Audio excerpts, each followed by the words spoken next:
What's up, everyone? Week 16 halftime with Harmon here in the early game stream.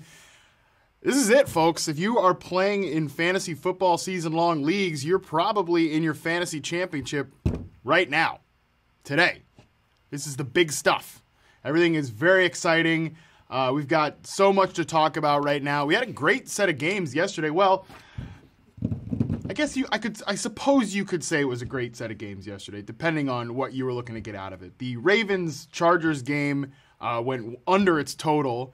Lamar Jackson, had some ups and downs as a passing quarterback, but by and large, they won the game. I think the Ravens look really impressive right now. I think that we have, the LA Chargers kind of showing that they're not quite the cream of the crop of the AFC. I mean, they were the talk of the freaking universe this past week. Everybody was ready to jump on the Chargers as the best team in the AFC, perhaps the best team in the NFL. Look, I think the Chargers are a good team, but Phillip Rivers made some mistakes. Melvin Gordon, not totally ready to be a feature back type guy yet. It was a disappointing effort from the Chargers overall. It was a disappointing effort from Phillip Rivers especially, but the Ravens did pull through. They look good there, and to feel bad about the sweater after no Gurley, look, no. Let's talk about the sweater real quick. Let's hit on something important.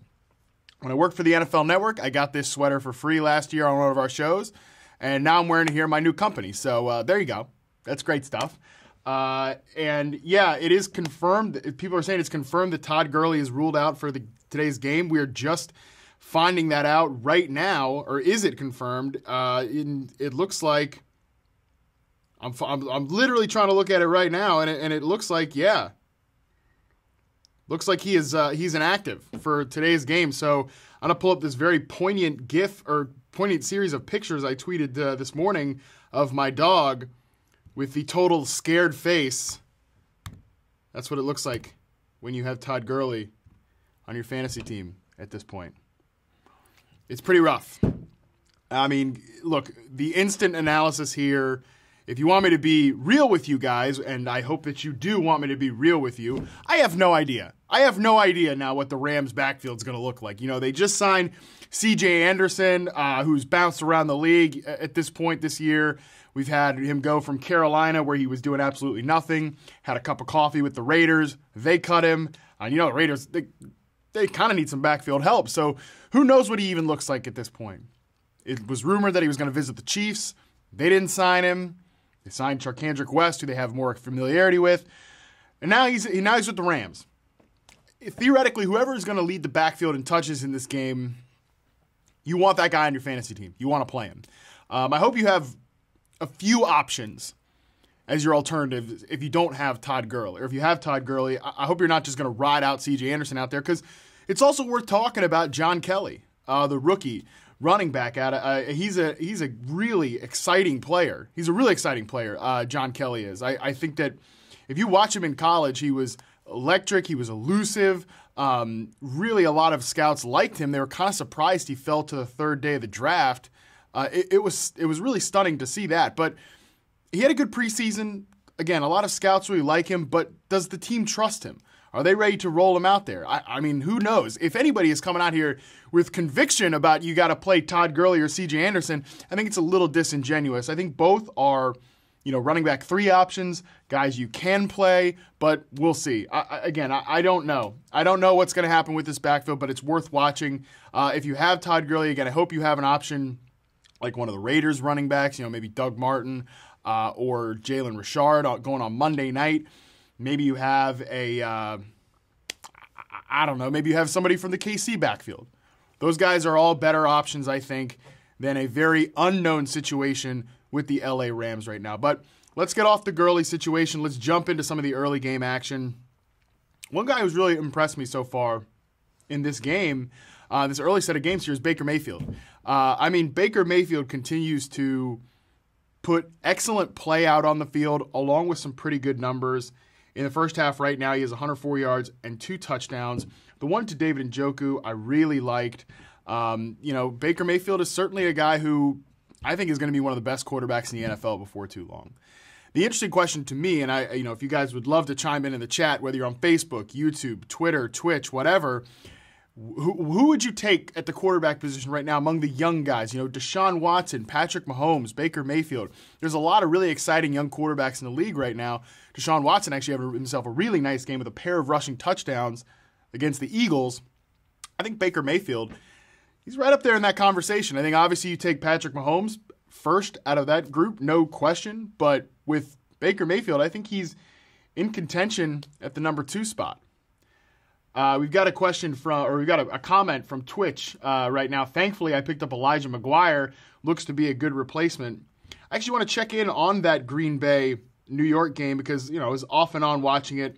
How about Robbie Anderson? Actually, this game has 2 sleepers that pretty much everybody was on this week. Every fantasy analyst out there, loved Robbie Anderson and they loved Jamaal Williams. And sure enough, both of those guys, if you had to start them in your playoff games, in your fantasy championships, they delivered. They both scored touchdowns. Robbie Anderson has really, I think rightfully emerged, especially with Quincy Enunwa out of the picture. He was leading the team early in opportunity and targets, all that. It's been Robbie Anderson here in the late part of the season, and I think that jives really well with Sam Darnold's game. Darnold, if you remember from USC, he's a risky guy. We've seen some of that variance, some of the turnover back and forth here from his rookie season, but he's been a strong deep ball thrower here in the later part of the year. Elijah McGuire, as our Twitch friend mentioned, as a replacement for Todd Gurley, he picked him up. He's had a pretty nice game himself. Has a 1 catch for 16 yards, has 10 carries for 26 yards, but scored a touchdown. So there were a lot of really good options in this game in terms of sleeper picks. We've also seen Jamaal Williams, the only Green Bay running back to have a carry. Of course, guys that they signed this week, Capri Bibbs among them, they're not going to be involved. Jamaal Williams definitely looking good. If you're like me and you drafted Jamaal Williams on a ton of best ball teams in like the 7th round, back when he was going to be the starter to start the year, you're feeling good about that at least. I mean, at least you have that to hang on to. But yes, if you are just tuning in, we're getting a question from Facebook. Todd Gurley is inactive for this game. I think a smart move by the LA Rams as you need to get a little bit momentum back, but also should probably beat this Arizona Cardinal team. They are a 14-point favorite on the road right now, or at least that's where the line opened up. If Gurley not out there, we've got questions like Mike Davis, John Kelly, or C.J. Anderson. Again, not a very clear situation. I think of that group, I guess I would go with C.J. Anderson, who the talk this week was that they might want to use him as the lead back, but it's a very unclear situation. Again, I think if anybody has conviction on this, that's probably a touch disingenuous. Now, in this case, we got a question from Diego something or another, from Twitter, and he asked Matt Breida or John Kelly. In that situation, I'm definitely going with Breida. Obviously, it's not a great matchup against the Chicago Bears defense in San Francisco, but he's a good player. The coaching staff trusts him. He's a starter. I think you can safely project a bigger workload for Breida going into this game than you can with John Kelly. So I would certainly play him there. Another question that we have from Twitter, Carson, Lindsey, or Samuels to replace Gurley. That's a good one. I think it's a toss-up for me between Carson and Lindsey. Of course, if you're playing on Yahoo, you can use friggin' Jalen Samuels as a damn tight end in our game. But I don't really love his outlook as a running back this week, going into New Orleans against a really good run defense. And you can tell me whether you agree with this or not, but I think right now, New Orleans is in the top 3 defenses right there with Chicago and Baltimore. I really like the way this game sets up for the Pittsburgh Steelers to be trailing. So I'm kind of off Samuels there. I think Phillip Lindsay is the pick. I think Phillip Lindsay is the pick against a bad Raiders defense on Monday night. I think that's the direction I would go with because, of course, with Carson, you have Mike Davis around there, and Royce Freeman really not threatening Phillip Lindsay's workload in any substantial way. So I think those are 3 good options. Look, if you're a Todd Gurley owner and you're debating between Carson, Lindsay, and Samuels, I think you're doing much better than some of these folks who are having to try to figure out what to do with, C.J. Anderson, John Kelly, whatever. But we will move on to some of the other games. I want to touch on the Eagles and Texans game right now. I mentioned earlier, that we certainly have a nice situation between Deshaun Watson and Nick Foles here. Deshaun Watson playing really well with 2 rushing touchdowns early. this was an interesting game to me because the Texans actually came in as underdogs. They were +1 going into Philadelphia. I think there was just what was that line about? What are people doing with the Eagles, man? You know, like I know everybody wants to jump back in, like, oh great, they're, you know, Nick Foles, the magic story is back. You know, they're gonna make a run to the playoffs. The Eagles are not a good team, and it's not their fault. It's not their fault. They're too banged up.